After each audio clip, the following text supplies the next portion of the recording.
Yo, what's up? Welcome to Kind of Funny Games Daily for Monday, Donktober 19th, 2020. Woo! I'm one of your hosts, Blessing Adeoye Jr. Joining me is Tim fucking Geddes. It's a good Donktober morning, Bless. I'm feeling fantastic. You're looking fantastic with your orange light behind you. Your Halloween outfit. It's looking good.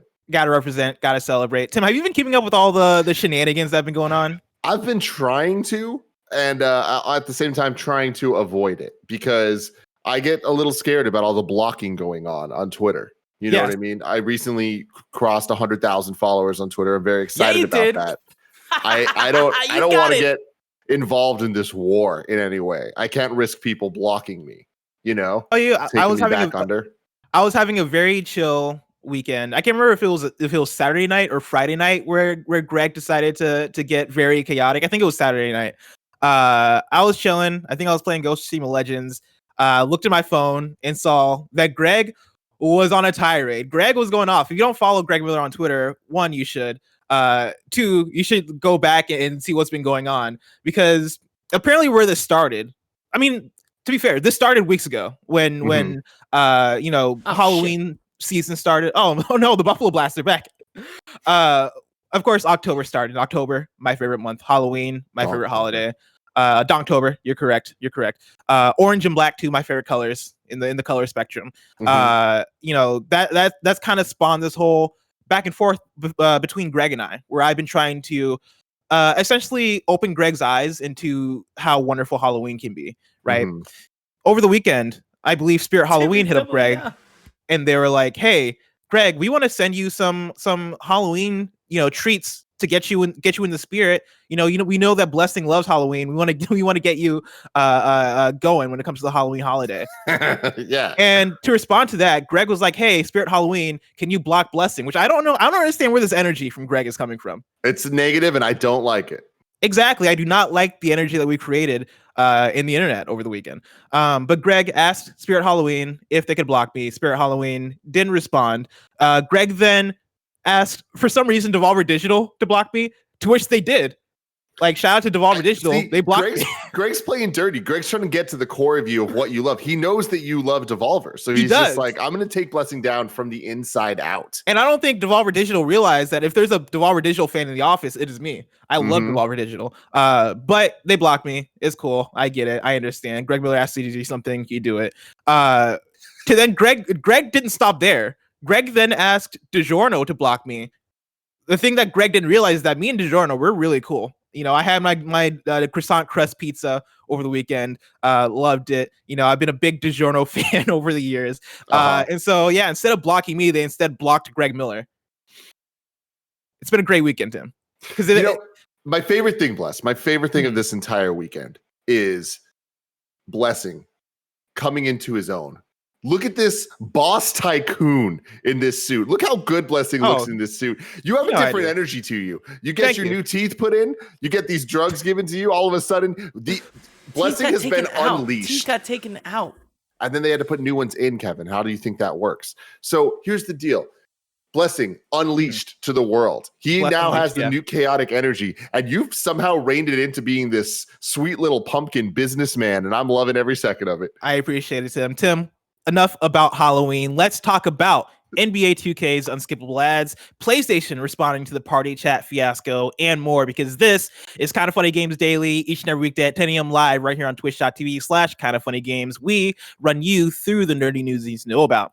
If you're watching live, you can correct us when we get stuff wrong by going to kindoffunny.com/you're wrong. If you don't want to watch live, you can watch later on youtube.com/kindoffunnygames, roosterteeth.com, or you can listen later on podcast services around the globe by searching for Kind of Funny Games Daily. To be a part of the show, at the patreon.com/kindoffunnygames, where bronze members or above get to write in, and silver members or above get the show ad-free with the exclusive daily post show.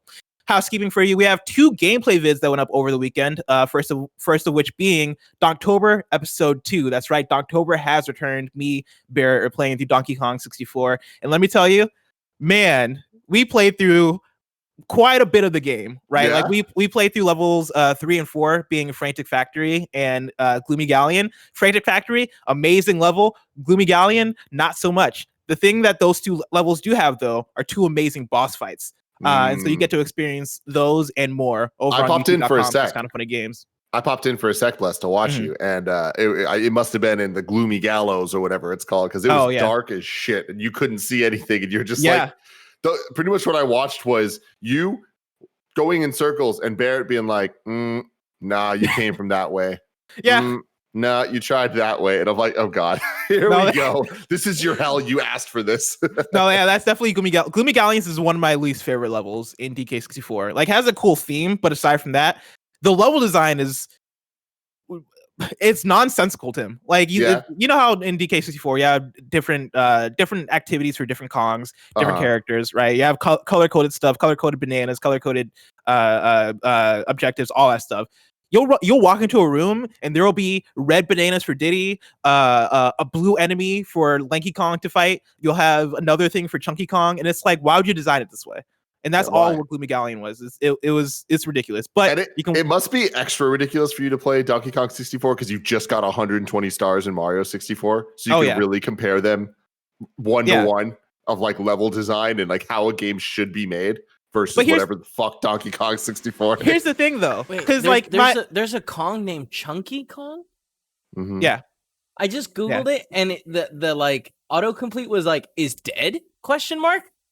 Is Chunky Kong dead?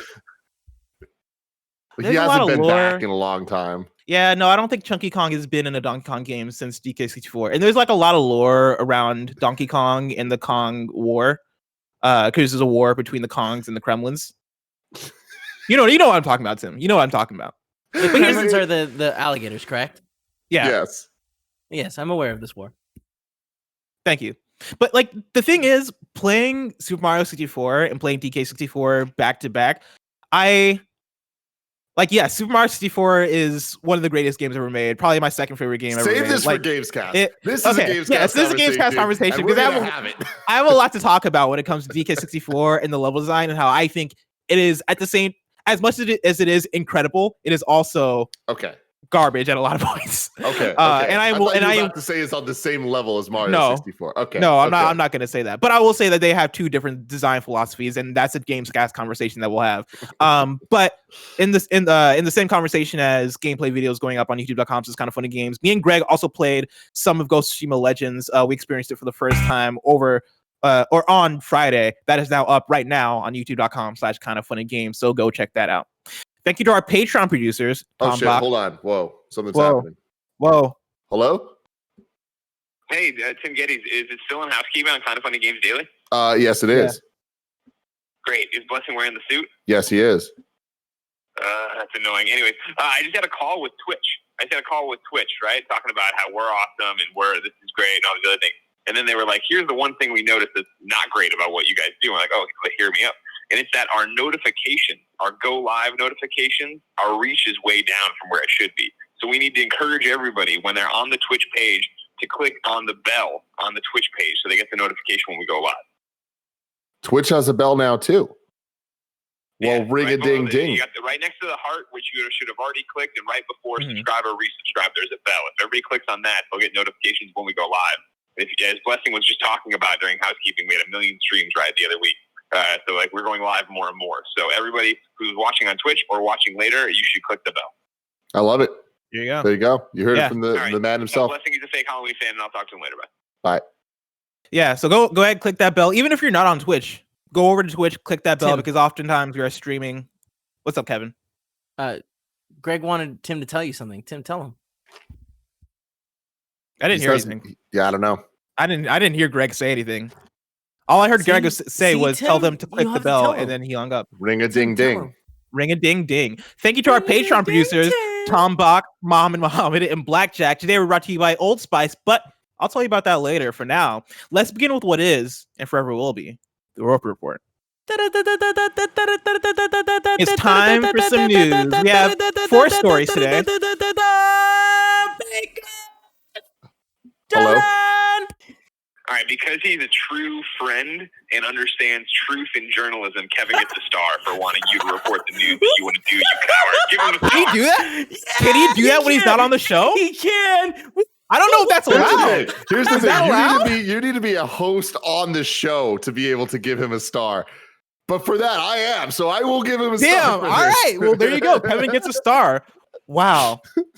I respect it. Story number 1. NBA 2K21 has added unskippable ads, and fans are not happy. I'm pulling this from Liana Ruppert at GameInformer. 2K is once again in the hot seat after adding unskippable ads in NBA 2K21, a game that retails at full price for $60.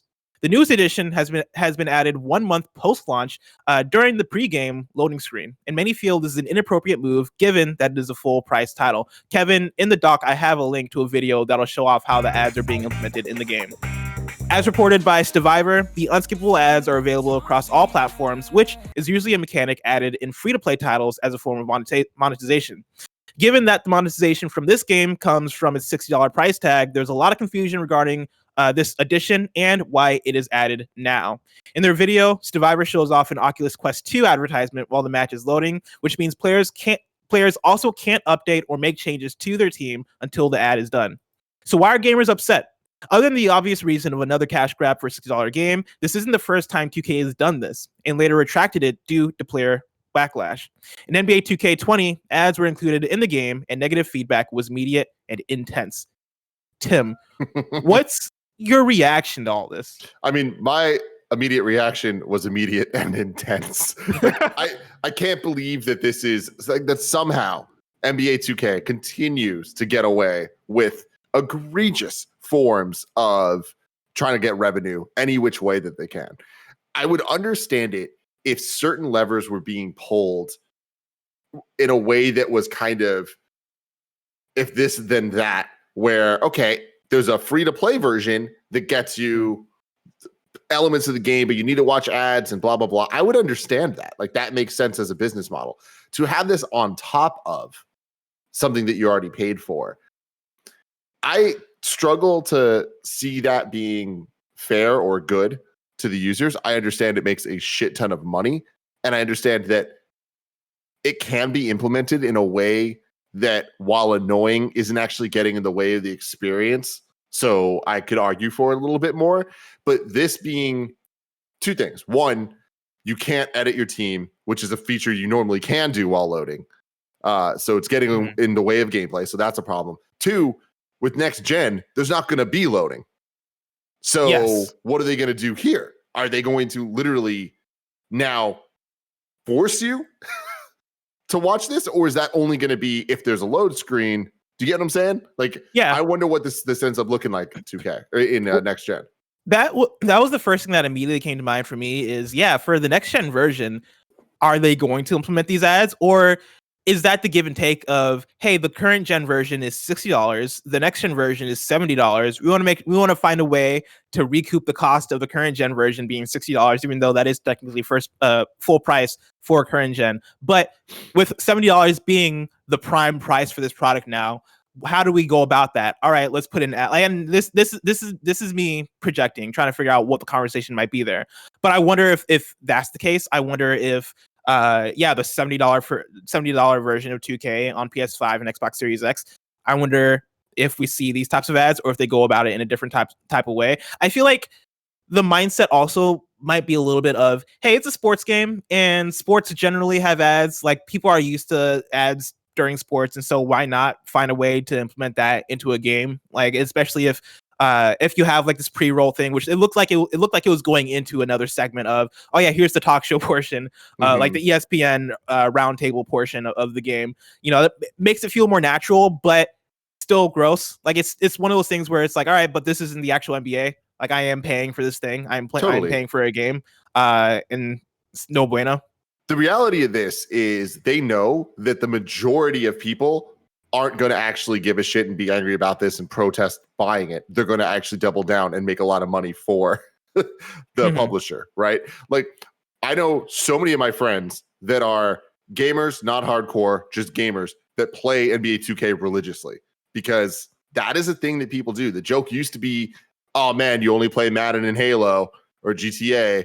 You know, now very much NBA 2K is the game that everybody plays. Yeah. And I think so much of that is because the actual NBA players are constantly actually playing 2K, right?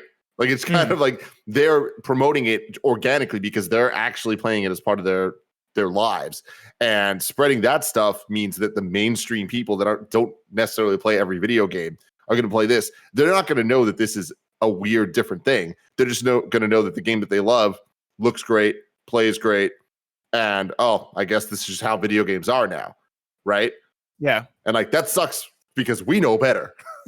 Yeah, no, for real. I got a question here from Brent What, who writes into patreon.com/kindoffunnygames, just like you can, and says, "Hey guys, this weekend, NBA 2K21 introduced unskippable advertisements during loading screens. These days, advertisements and microtransactions are frequently discussed in video game reviews, and these aspects, if egregious, often result in a lower review score. It's common for many of the larger review outlets to perform an updated review of games that significantly change gamer experience, e.g. No Man's Sky, Final Fantasy XIV, etc. Do you think alterations to a game's microtransactions or advertisements warrant an updated review process?" And then a bonus question: the KFGD crew frequently tells the best friend community to vote with your wallets if we don't like an aspect of a game.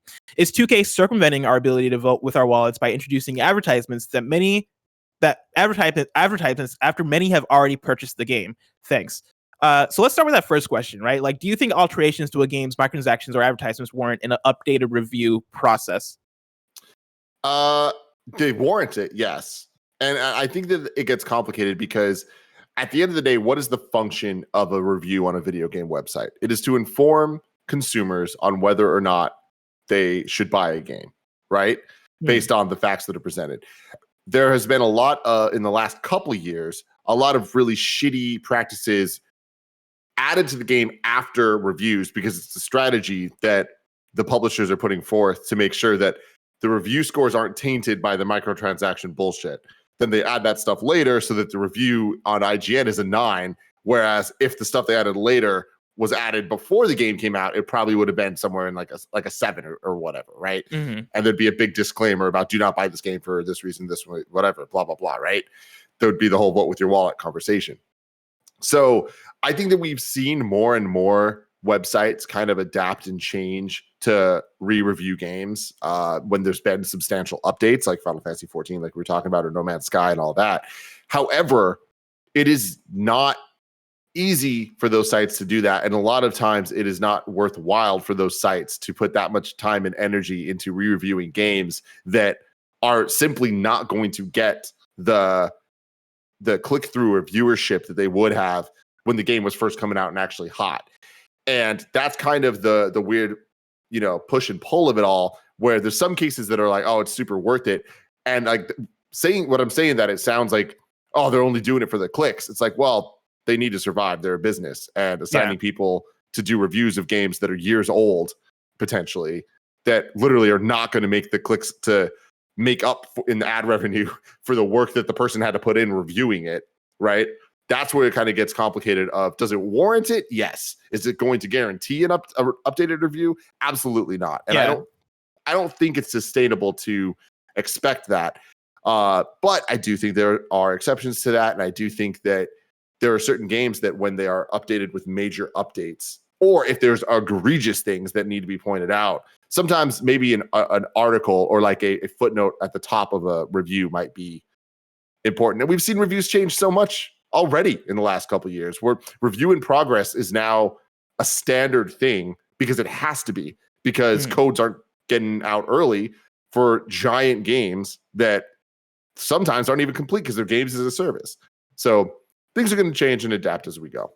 Yeah, I think it's a question of what is ideal versus what is realistic. And yeah, what would be ideal is for reviews to get updated with every game update, and like to be a sliding scale of, all right, cool, yeah, with the latest update 2.0, it looks like the game stays at an 8, right? Or is, oh, okay, it's slightly better, so it's an 8.1, right? Or you add in like a blurb that is, oh yeah, at this date they added this, and so I'm updating my review to mention that, hey, yeah, this new Overwatch character is great, and so I still think this game is great. Like, I think that is an ideal world that is not realistic in the ways that, like you said, reviews work, in terms of clicks, in terms of the amount of bandwidth that writers have and reviewers have. Like, that just isn't, that's a big ask, right? Because at that point you're asking somebody to stay on a beat just forever, right? Like, you're asking whoever reviewed NBA 2K21 for your website to constantly just be on NBA 2K21 and stay up to date with that game. And I think that could work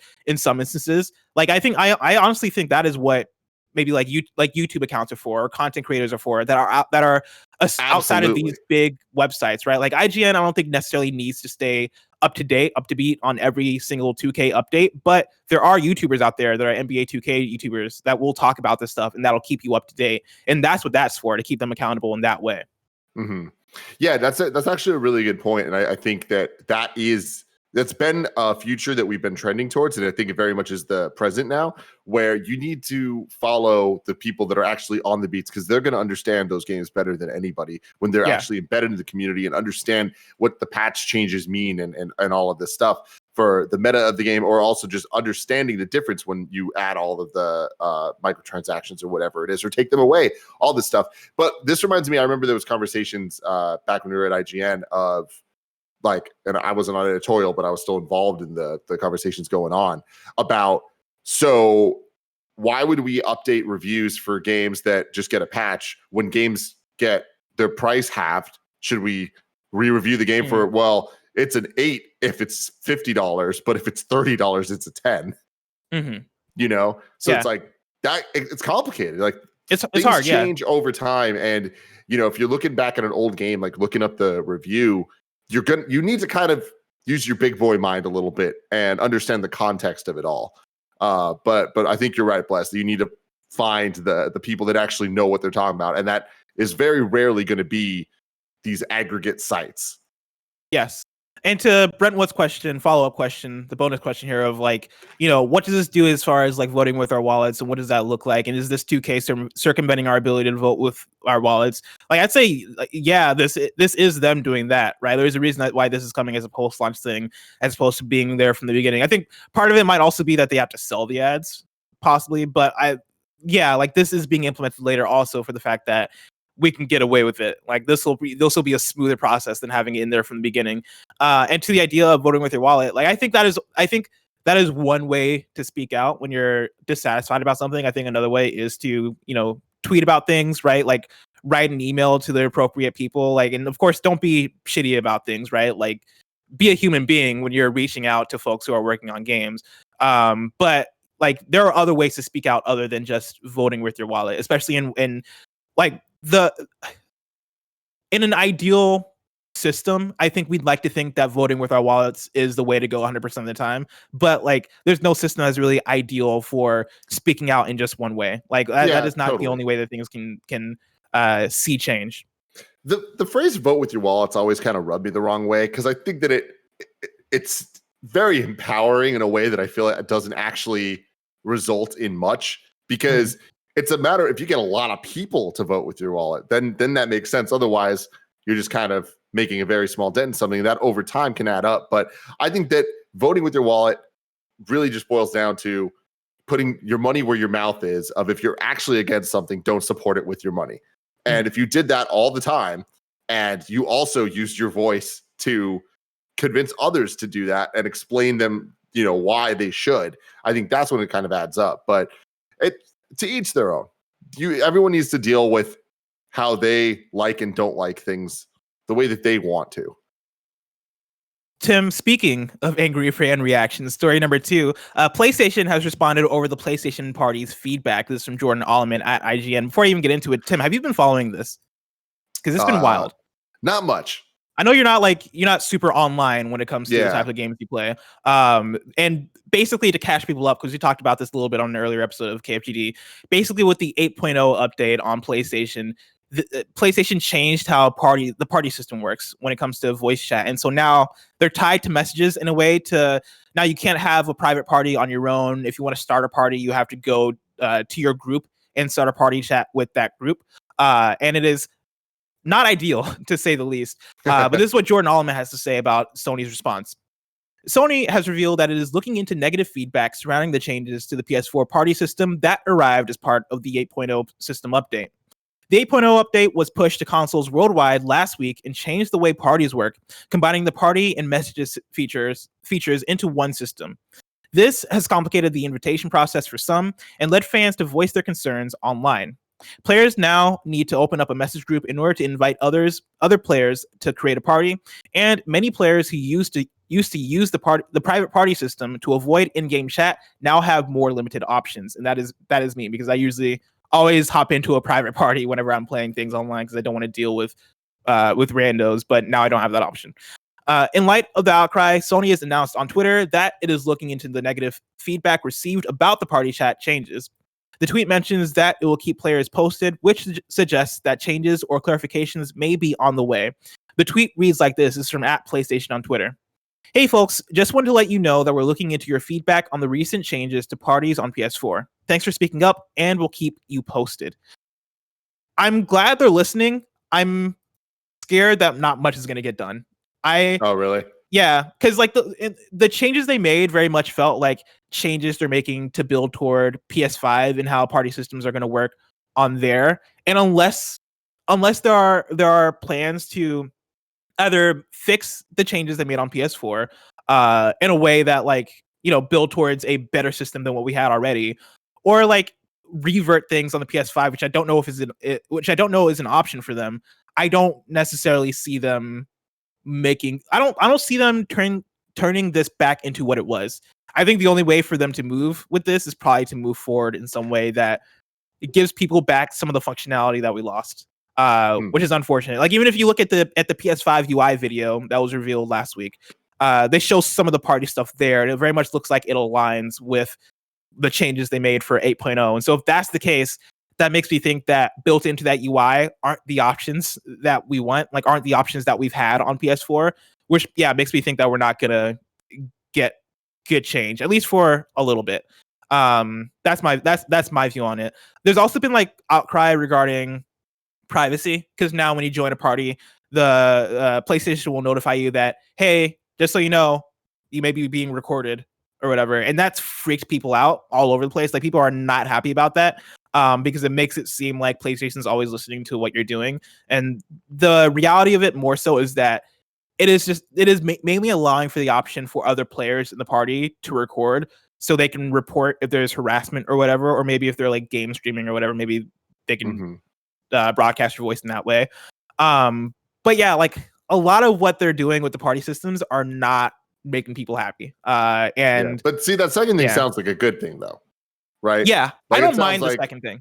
Yeah, like that sounds like that is kind of taking steps to be able to actually counter harassment and actually try to make a change and fix some stuff, because that seems to be a huge issue. Where in an ideal world, you wouldn't hate having to hear randos because they wouldn't be racist and weird. Yeah. Right. So it's Definitely. like, if we can get rid of them, that'd be real nice. Obviously, that is a perfect world. We have to work really hard to get towards that. But I think that the second part is a really good move. A question for you, Bless. Like, they made these changes. You're upset about these changes. Were you stoked and happy about how it used to work? Or were you just used to it?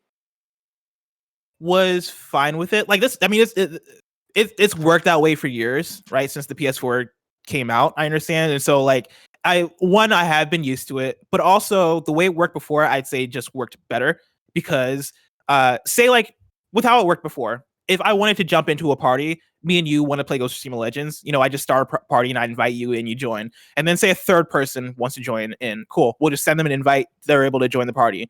Now, if we wanted to make that happen, we would have to create a group that is me and Tim. All right, cool. Now we're in our party. That is the me and Tim group. All right, you have a third person that wants to join. All right, okay, cool. Now we have to make another group that is us three. All right, no, okay, now a fourth person wants to join. Okay, now we have to make a fourth group. And you can add people, as I understand, you can add people into your group, but then that also allows them to see like all previous messages and stuff. It works in such a bizarre way now that I would say makes things feel less safe than they did before, especially because like it feels like they were removing functionality more so than they were adding functionality. Like the fact that I can't just be in a private party by myself alone is that makes me unhappy, because I use that quite a bit. Like I appreciated that as what's the use case for that?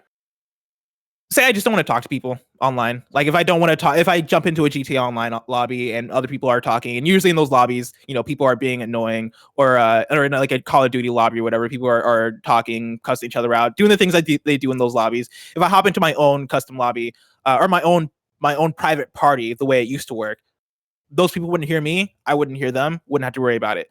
I do have the option still to mute people in individual games. That just takes more work, and that I have to do that on an individual basis in a way that feels like you have to jump through more hoops to do. And so that's a use case also for like streaming and stuff. I know people like to be in their private parties, so they don't have to worry about people speaking out on the in-game chats.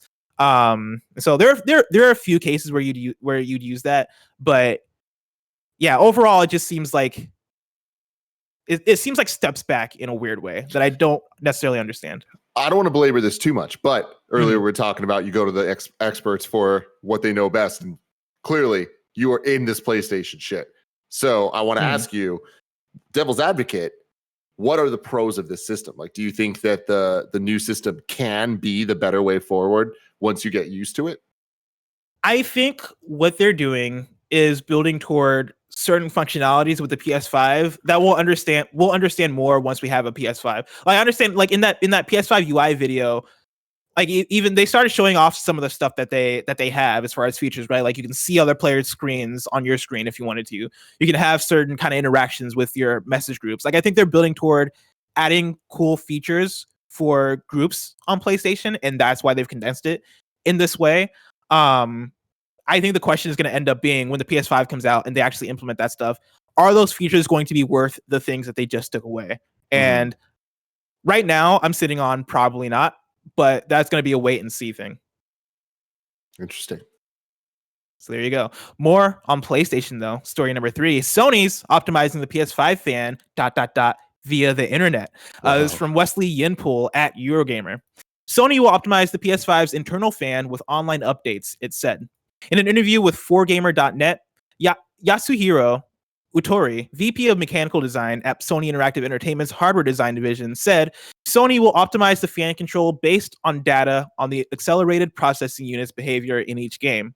Quote, various games will be released in the future, and data on the APU's behavior in each game will be collected. We have a plan to optimize the fan control based on this data, end quote. Sony's recent PS5 teardown video revealed its double-sided air intake fan, which is 120 millimeters in diameter and 45 millimeters thick. The console uses a temperature sensor inside the APU as well as 3 temperature sensors on the main board to control the fan speed. It's these fan control parameters Sony can tweak via online updates. For example, if a game is under heavy load for a long period of time, Sony can increase the fan speed to make sure everything's cool. Tim, the future is here. I'm a huge fan of this. I see what you did there. I love all the news that we're hearing about the PlayStation and Xbox, all the heat stuff. Like the controversy about the Series X is utterly ridiculous to me that like it got as out of hand as it did. But I enjoy and appreciate the conversations that everyone's having around the heat and the noise, because they are real things that we need to deal with these systems for the preservation and also for our sanity of not hearing a goddamn jet taken off every time I'm trying to play some Crash Bandicoot. I love it. Love the focus on it. This is an interesting way to handle it, but if it works, I'm all about it. Is this going to introduce a whole new set of problems and a whole new set of like random things not working correctly? Probably, but I would rather take that time to figure it out so that one day we reach a better point with all of this, because something needs to change. Yeah, I think this is really cool. This is one of those situations where you see I want an engineer to sit me down and explain exactly how this works. Because like reading it, I understand how it works, but I'm sure there are some numbers behind the board that like some zeros and ones that would really blow my mind in terms of, oh yeah, so we're able to collect this data, and because we're able to read the temperatures on 10,000 PS5s, we're able to determine that for God of War we need to spin the fan this fast in this area of the game specifically. Like that sounds like it could be really cool. I'm down with this. Like you said, right? Fans have been a problem for a while when it comes to how loud they are, when it comes to how hot these consoles get. Playing Ghost of Tsushima Legends over the weekend, I've heard my base PS4 get the loudest I've ever heard it. I was shocked by how loud my PS4 was getting. If we're building toward a future where that gets managed better, like the fan speed and the heat and all that stuff gets managed better, I'm down for it. And I know like I make fun of the PS5 for being comically large. If that's what it takes for the fan to like not be as crazy and for the console to work better, I'm obviously down for it. You know, like whatever it takes for it to make these things function. Cool, let's do it. I'm into it. Amen. But yeah, we'll wait and see to see how this all pans out, or as some would say, fans out. You see what I did there? Story number 4. Amnesia Rebirth review roundup. That's right. Amnesia Rebirth reviews are out. Right now it's sitting at an 84 on PC and a 75 on PS4 on Metacritic, which are two wildly different numbers. And so that makes me wonder what's going on with the PS4 version, or if that's just how the reviews panned out. But I'm going to pull from a few different sources here. I'm going to start off with Kyle Campbell at IGN, who gave it an 8 out of 10 and says, Amnesia Rebirth beautifully tackles the battle between light and darkness, not just thematically, but mechanically too. The areas where it clicks strike an excellent balance of problem solving and pure adrenaline, even if some of the later sections drag due to uninteresting puzzles and infrequent ghoul tussles. But with a consistently engaging story throughout, Rebirth still stands as one of the most thrilling survival horror games in recent memory, one that is anything but forgettable. Liana Ruppert at PC Gamer gave it a 91 out of 100 and says, Frictional has mastered the art of building tension using imagery, music, level design, and sound mixing. While mechanically rusty, Amnesia Rebirth deserves to go down as one of the most effective and mind-bending horror games ever made, just like its predecessor. And then lastly, I'm pulling from Liam Croft at Push Square, who gave it a 4 out of 10 and says, For the few things Amnesia Rebirth gets right, there is a mountain of reasons why it feels like Frictional Games is still stuck in 2010. This hide-and-seek style of gameplay has long outstayed its welcome, and the game doesn't do enough to lessen the disappointing impact that it brings.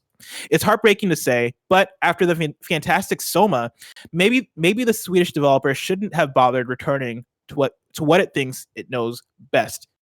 Tim, I got 2 questions for you. One, are you ever going to check out Amnesia Rebirth? And then 2, No. Are you celebrating Halloween in video game fashion in any form? You playing Resident Evil, doing any of those things? No, can't say that I am. How dare you? How dare you not celebrate the greatest holiday? Yeah, I mean, I'm not a big Halloween guy. I'm not a big holiday guy, period. So the closest I'm getting to celebrating Halloween is we're watching the Conjuring movies for in review. And I'm pretty stoked about that. I enjoy scary things. I don't like when people try to get me to do things at specific times. You know what I mean? And that's just me being a little bitch. But hey, it is what it is. I feel that. I pick and choose when it comes to my horror games. Like Amnesia Rebirth isn't something I'm gonna play. Ghost of Tsushima Legends weirdly has been kind of a Halloween game because it does have a lot of spooky shit going on with it, and of course, like there's costumes and stuff that you can equip that feel like they have kind of a Halloween vibe. But I'm kind of with you when it comes to video games. I feel like video games are a big commitment when it comes to playing stuff around Halloween. That said, when a horror game comes out around the season, I am more inclined to play it then. And Little Hope, the Dark Pictures anthology, is one I do plan to play on Halloween. Like that is the way I plan to celebrate. And I'm looking forward to that. Tim. I'm gonna say something that's probably going to be controversial. I'm going to make people question me and my thoughts on things. It's what I do, though. I feel like there doesn't need to be this association of Halloween and horror in the way that there is. I feel like horror movies aren't necessarily a Halloween thing. They can be, and they share elements. It's the Venn diagram of stuff. To me, Halloween is more like the suit that you're wearing, right? It's spooky skeletons. It's like, it's more of a fun trick-or-treat vibe than it is a scary thing. Getting scared, horror movies, horror games, like, I don't enjoy Resident Evil more in October than I do in March. But you can, though, if you embrace it. I don't know, man. I don't know. I feel like I do enjoy Hocus Pocus, the movie, more in October, right? That to me is what Halloween means. Whereas like horror shit, we should enjoy horror shit whatever the fuck we want because it's a great genre. Is that the difference between kids Halloween and adults Halloween? Because I feel like for spooky shit, for the skeletons dancing and doing all the Halloween stuff, I feel like that's like a kids thing, right? Like kids watch those Disney Channel original movies, right? Like the Halloween Towns and whatnots. Like I feel like that's for them, the tricks and the treats. I feel like for adults to get into the holiday spirit, I feel like that's when the horror stuff does come in. That's when you want to like get scared and get all bloody. That is adults trying to take back something that's not theirs. Halloween is for kids. Halloween is for the tricks and the treats, and we could be adult kids, but we just need to then partake in Halloween Town. There's nothing wrong with watching Halloween Town as a 31-year-old man. I'm probably going to do it. You're right. You're right. Don't fucking dare me to, because I will. Tim, Yeah. I'm really excited to sit down and watch Halloween Town this holiday season. But Halloween still somehow so far away. If I want to know what's coming out to mom and pop shops today, where would I look? The official list of upcoming software across each and every platform as listed by the Kind of Funny Games Daily Show host each and every weekday. Do do do do do do do do do do yeah. Where you at, Kev? Where's he at? See, What this is you why doing? this is why we should be able to take away stars. Kevin, I'm you scared. Is he okay? He's probably panicking right now with his Bluetooth headphones running around the house. Like, why isn't it working? I gotta Can get you back hear to me? the mic. Oh, there we go. No, my mic just went dead. Yeah. Thank you, Kevin. Thank you. Out today, we got Endless Memories on PC, Death Ray Manta SE for Switch, and then Kine for PC. New dates for you, we got Rainbow Six Siege, which is coming to Xbox Game Pass for console on October 22nd. And then Where Cards Fall is headed to Nintendo Switch and PC in early 2021. Now it is time for reader mail. You can write into patreon.com/kindoffunnygames, where you can get the show ad-free. And speaking of ads, this episode of Kind of Funny Games Daily is brought to you by Old Spice. This episode of Kind of Funny Games Daily is sponsored by Old Spice Below Deck. Just because everyone gets a sweaty crotch or inner thigh chafing doesn't mean you have to go through life with a sweaty crotch or inner thigh chafing. All of that's true. Kind of Funny loves Old Spice. I've been using it for a while, and I can confirm Old Spice comes in clutch for all my male grooming needs. Old Spice has new Below Deck powder spray to help you feel drier and cleaner down below, and new Below Deck anti-chafe stick to help prevent inner thigh chafing. Available in the family planning aisle at Walmart.com or at Walmart or online at Walmart.com/Old Spice Below Deck. Thank you, Old Spice. I'm wearing Old Spice, their hair product right now. How you liking it? I'm liking it a lot. It smells good. And you're looking great with the hair. Thank you. Thank you, Killing it. Bless. I appreciate that. Now it's time for reader mail. Ignacio Rojas writes in with a question. Of course, you can write in patreon.com/kindoffunnygames. Ignacio writes, "What is up, Blim? We recently learned that Cyberpunk will come out on Stadia the same day as on other platforms. Could this be the thing Stadia needs to be relevant? From what we've seen, the game seems like it's going to be taking full advantage of the powerful hardware with things like 4K textures and ray tracing. Yet, these are features only available, these are features only a few will be able to experience. Not many have access to a powerful super PC, and only a handful of people will be able to get their hands on next-gen consoles anytime soon. But with Stadia, all you need is good internet and a 4K TV to theoretically get the full visual experience. Is Cyberpunk the game to show why Stadia is worth it, or is Stadia already a lost cause? Anyway, as always, keep being awesome." Tim, is Cyberpunk the thing that Stadia needs to make a comeback? Yes and no. Stadia is a lost cause. However, this is the type of thing that is a step in the right direction to keep it from straight up flatlining, right? Like, I don't think that this is going to turn the tide at all, but I do think that it at least is like, all right, cool. This is the type of decisions that need to be standard for Stadia going forward, for it to have a chance at a life at all. But the thing about that Ignacio is saying here, what we've seen in the game seems like it's going to take advantage of powerful hardware, things like 4K textures and ray tracing. I wonder if that's true, because I was reading something last night that at launch, the only way to play Cyberpunk with ray tracing 4K and all that, or not 4K, just the ray tracing, is if you have an NVIDIA 30 card, because the AMD cards, what's it called, Kev? The big something. The what? The new AMD cards that they announced aren't going to be able to take advantage of the 4K stuff at launch, or the ray tracing stuff at launch. And we know that the next gen console versions aren't coming out until next year. So Big Navi. Thank you, everyone in the chat. Kevin, is it like that again? Yeah, can you guys hear me? It is. Damn it. It's funny because you guys, the chat can hear me now. But yeah, I'm interested, because if Stadia offered that and it worked, that kind of could be an interesting proposition for them if they marketed it correctly, where it's like, hey, this is one of the only places to be able to get ray tracing right now. But I don't think that they're going to do that. And also, I don't think it's going to work that great. But the idea of playing Cyberpunk on the cloud is awesome, because that's the type of game people are going to be invested in for a long period of time. So being able to just pop in wherever, whenever you want, to play a little bit. Like I think that's a really cool concept. Did it work? But Can you hear me? Now I can, yeah. The chat could hear you. The chat could hear me. Yeah. It's just it was on set it to the wrong input. Yeah, there's no way it's gonna look good on Stadia.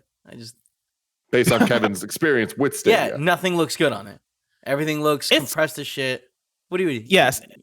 That's actually what I was going to point to is that I think with the compression that takes place on Stadia, all of this is kind of a moot point when it comes to, could it have ray tracing? Could it have 4K and all that stuff? If you're streaming it, like it's likely not going to look great, sadly. It's it's an unfortunate thing, and it's the small details that get lost with streaming, and that's that's the stuff that comes through with like all this cool ray tracing shit. Mm-hmm. It's unfortunate because when Stadia was first revealed, that was the thing that made me go, oh, snap, this can be amazing. Like, if you're telling me that Stadia is always working on the best hardware available and I'm going to get the best experience on Stadia and it's going to be better than, even the next gen consoles, right, when I play on Stadia, that's going to be a thing that pushes this thing far from me. Like, I remember them advertising it as, like, I can't remember the exact words they used, but they essentially called it like multiple PS4s taped together, right? Like the way in which they described it, they made it seem like it was powerful than, if you had multiple Xbox Ones and PS4s all, compiling data or doing whatever technology does. And like that sounds awesome, but that doesn't seem like it's been the case, and that doesn't seem like it's going to be the case. And even if there was ray tracing in the 4K, I don't think that stuff is going to help Stadia be relevant at this point. Like I think it's just way too late. I don't think there's any hope. I think all the other options for streaming seem better than Stadia. And it's unfortunate because I really wanted Stadia to be good, but I do think Stadia is already a lost cause. Yeah, it is a lost cause. I do think that it is important that it still exists because I want cloud-based gaming to exist and to actually work to the promise that was initially pitched. And I think that we'll get there one day because it's never going to be fully the best. This is where you get it because that's the difference between wired, like Wi-Fi, and wired internet. Like your Wi-Fi can be fantastic and you get amazing speeds that allow you to do everything you ever need to do. It's still not as fast as Ethernet being plugged in, right? Yeah. I apply that to the same thing with this type of stuff where it's like right now it doesn't look great at all, but at some point it's going to look really, really good. And it's going to have ray tracing and all that stuff's going to be noticeable in the same way that watching movies right now is watching a 4K Dolby Vision HDR stream on Netflix as good as watching the 4K Blu-ray? No. Is it that demonstrably different? No. It looks great streaming it when you have the right setup. So, and having the right setup is getting cheaper and cheaper and more accessible to people every day. So I think at some point, streaming a game with ray tracing is going to work and be extremely impressive in the same way that watching a 4K HDR stream on Netflix is currently. But I think that it's going to take a while to get there, and things like Cyberpunk being on Stadia are going to help at least push that a little bit forward. Once xCloud and the Xbox Series X and all that stuff fully launch and are fully out and just in the wild and people understand it, I think that's going to help a lot more quicker. But it's exciting times. Now it is time to squad up. We got a squad up from Thom, a PS4 squad up. Thom writes in and says, I pre-ordered a PS5 digital edition, so now I'm on a mission to knock out my physical game backlog before my PS5 comes home. Please help me with Dark Souls 2 Scholar of the First Sin because that online community has disappeared and I need some best friends to help me take down the DLC bosses. If you want to squad up with Thom and take down those DLC Scholar of the First Sin bosses, you can add Thom on PS4 with the username Then Thom Was Like. That's spelled then THEN Thom THOM was like WASLIKE. Go and slay those bosses. Tim, now it's time for one of them rotating segments. Woo! It's Kind of Funny Games Dailies, 800th episode. And so with every 100 episodes, of course, Kenny Belou writes in with some stats. Tim, are you ready? Because there's a long ride up here that I'm going to go through because it's all fascinating stuff. Kenny Belou writes in and says, quote, today, Monday, October 19th, 2020 is the 800th episode of Kinda Funny Games Daily. Congratulations. 800. As I did for the previous 100 episode milestones, I put together some stats and fun facts about the show. It's not nearly as comprehensive as last time, as we just had our second baby about a month ago. So time has been. Congratulations, Kenny Blue. There have been a total of 106 hosts on the show. For the regulars, the rankings are as follows. Let's see here. Number 1, Greg with 535 shows, plus 49 since 700. Number 2, Tim, 265 shows, plus 31 since 700. With at number 3, Andrea with 171 shows, plus 3 since 700. Number 4, me, 145 shows, plus 62 since 700. I'm inching in on the top 3. Oh, dude, you were like, by the next 100, I think you'll have beaten me. You think so? Sense. No, that doesn't make sense. Yeah, no, yeah, you're gonna need a lot more. But I mean, okay, I'll be right behind. I might be right behind you though. Yeah. It's exciting. Number 5, Gary with 114 shows. Number 6, Imran with 81 shows. Number 7, Jared, rest in peace, with 65 shows. Number 8, Fran with 51 shows. Number 9, Danny, rest in peace, with 23 shows. Number 10, Andy with 14 shows. At number 11, Barrett with 3 shows. And at number 12, Nick with 1 show. I think I've listened to, at least before I got hired, I listened to every episode of Kinda Funny Games Daily. I do not remember Nick being on an episode of Kinda Funny Games Daily. That's awesome. There was one day, if I remember correctly, where it was supposed to be me and Gary didn't show up. He didn't know he was scheduled for that day, and we were about to go live. Oh, and so you just pulled in Nick? And I was like, fuck, Nick, can you just sit here and just like, I'll talk at you? Plus, you gotta understand, the studio at one point, like, people didn't come in because like if they didn't have anything to do in the morning. So it's like you really had like Nick just happened to be there, and it's like, what other option do we have? It's this or no one. And we thought about no one for a long time, just so you know. I want to be in that position at some point, having a host KFGD with Nick to see what would happen. Because I feel like that'd be an incredible episode of me just nonstop talking about video games, trying to buy time for Nick to like figure out what he's going to say about EA and microtransactions. Yeah, see, I feel like you and Tim are smart enough to play to Nick's strengths. Yeah. That'd be a good time one day. For the guests, Stowback Mike has led with 7 hosting appearances. Anthony Gallegos, Chastity Vicencio, Cheeks Jr., Belinda Garcia, Mike Marhardy, Alana Pierce, Austin Creed, and Khalif Adams have all hosted 3 times.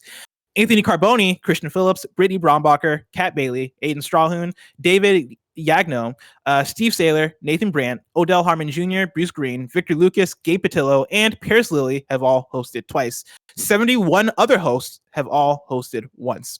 Good Hosting Lord. combos time. We have a new number 1 with Greg and Tim at 125 shows. Whoa!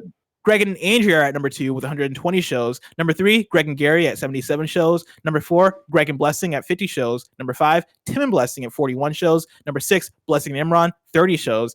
Let's move on. The show is run by one of the hosts who reads the Roper Report, segment transitions, etc.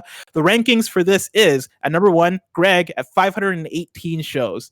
Number 2, me, Bless, at 105 shows. Number 3, Tim at 71 shows. Number 4, Andrea at 30 shows. Then at number 5, Imran at 27 shows. For some advanced metrics, the rankings for the percentage of shows run to shows hosted go like this. Greg has hosted 96.8% of the shows that he's been on. I've hosted 72.4% of the shows that I've been on. Fran has hosted 37.3% of his shows. Jared has hosted 35.4% of his shows. Then Imran has hosted 33.3% of the shows that he's been on.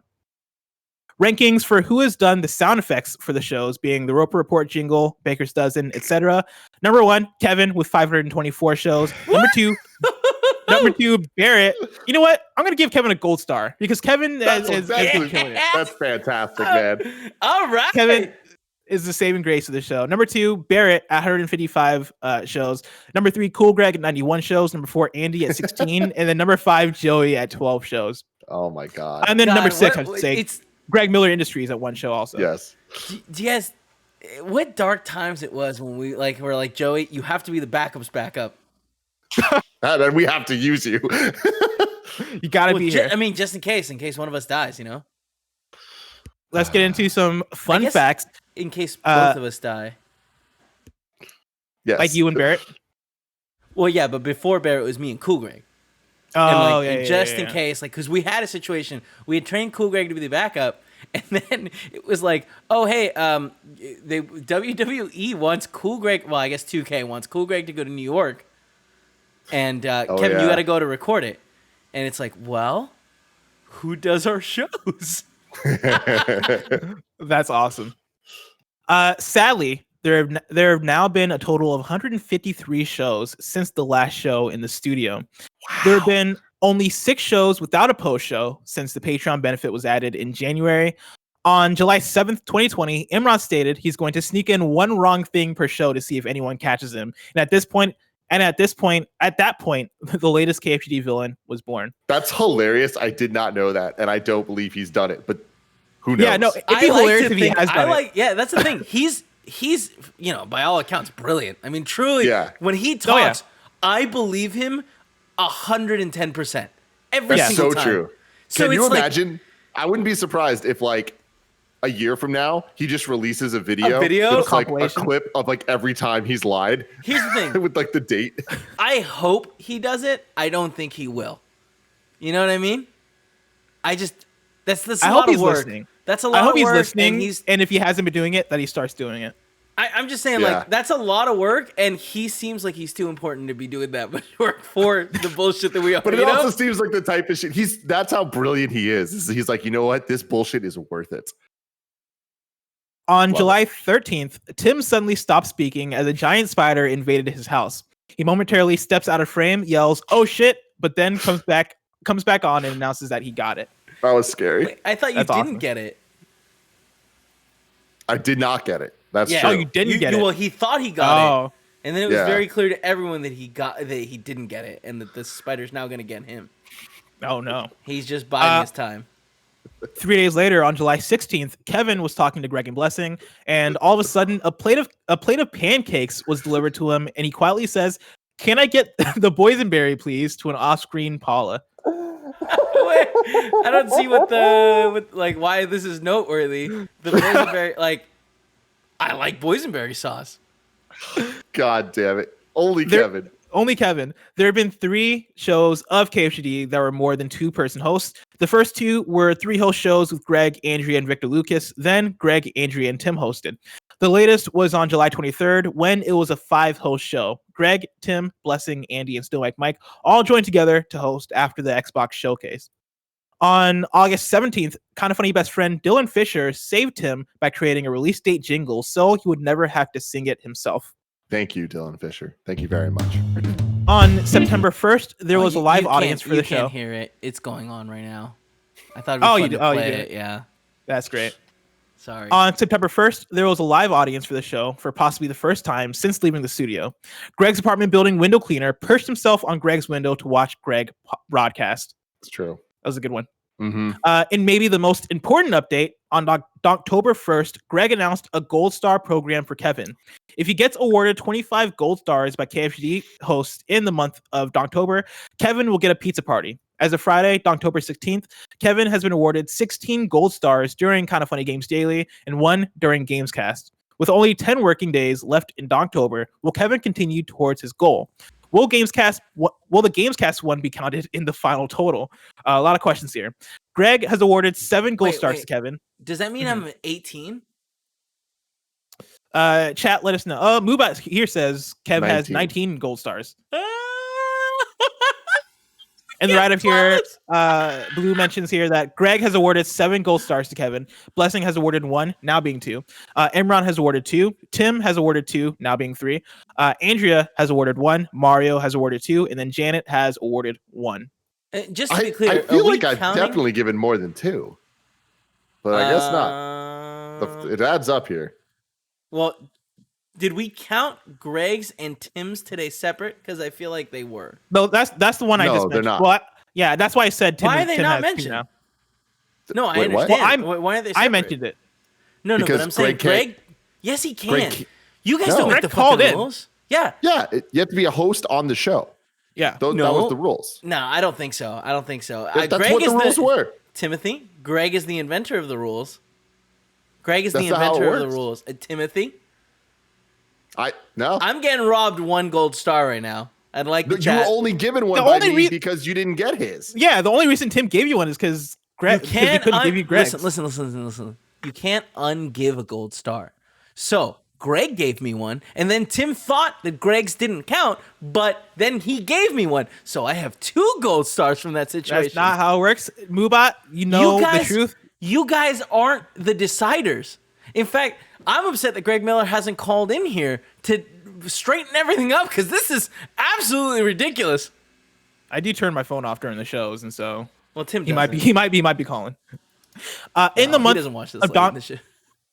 of DONKTOBER, only once has the Jack-o'-lantern blazer been worn. It was by Imran. Take that for what it's worth. Also, that is a lie. I wore the blazer on Thursday with Sancho West, and I'm wearing it again right now. And so 3 times so far. Are you saying I might have more stars? I'm saying you might have less stars, Kevin. That's what I'm saying. One of the longest living traditions of KFGD is Greg dressing up for the show. However, Greg has succumbed to the shirts and sweatpants style like every other American working at home during this pandemic. In fact, he is now dressed down for a total of 163 shows, including 76 of the 77 shows he hosted during the pandemic. The only show he was dressed up for was on Friday, April 17th. I wonder why. I think that was the one where we mentioned the dress code. Like we were like, oh yeah, we're instituting a dress code for work from home. So stupid. Yeah, so dumb. I like that one. That was a really great one. That was a funny. It was really funny, honestly. Yeah. Kenny wraps up by saying the job that you guys do every day to continue.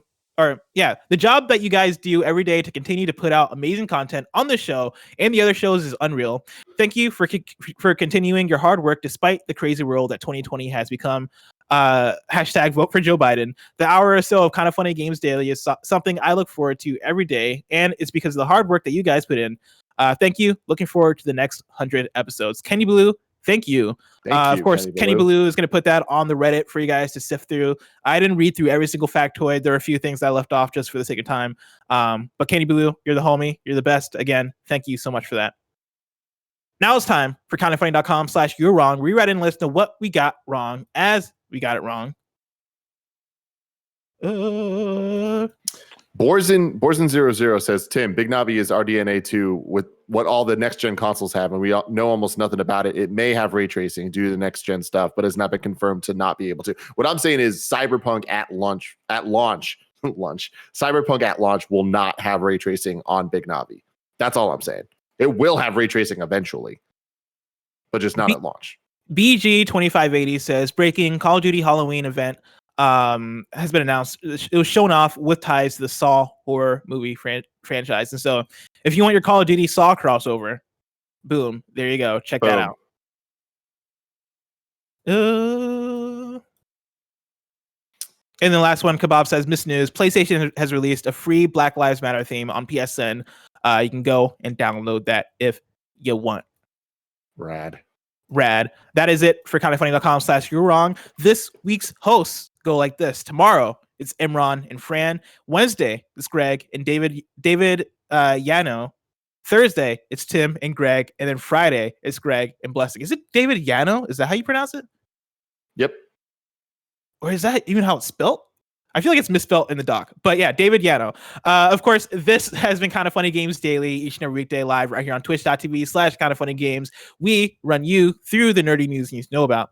We have a Patreon post show for those that are subbed at the silver level of patreon.com/kindoffunnygames. So stick around for that. Otherwise, until next time, Game Daily. Hold on, real quick. The Kind of Funny Games in the chat says, nope. That's not how you say it. And I want to be true. I have no idea. I just said, yep. It's misspelled in the doc, and I was like, I know that's not it because I said it earlier because he was in that Kenny Belou rundown. Either way, whatever. David is hosting with Greg on Wednesday. Until next time, Game Daily.